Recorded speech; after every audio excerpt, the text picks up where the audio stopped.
Много обичам тези декорации, много са ми нежни и красиви. Сега ще ви покажа как направих тази. За основа телесен цвят, може и някакъв друг, но според мен трябва да е светъл, за да има контраст и да се вижда. Сложих малко блясък с Cat Eye 4 от Пресия. След това взимам черна гел боичка и започвам. Използвам тази блестяща линия от котешко око като основа, върху която ще правя декорацията.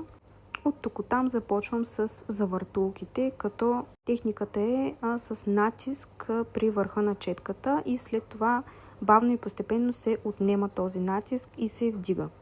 Така в началото става дебела линия, а накрая тъничка. Запълних максимално, където видях свободно пространство и накрая добавих малко точици. Вие харесвате ли тези декорации и смятате ли, че са актуални или не толкова вече? Ще се радвам да ми споделите в коментар, а продуктите може да намерите на manicurezone.com.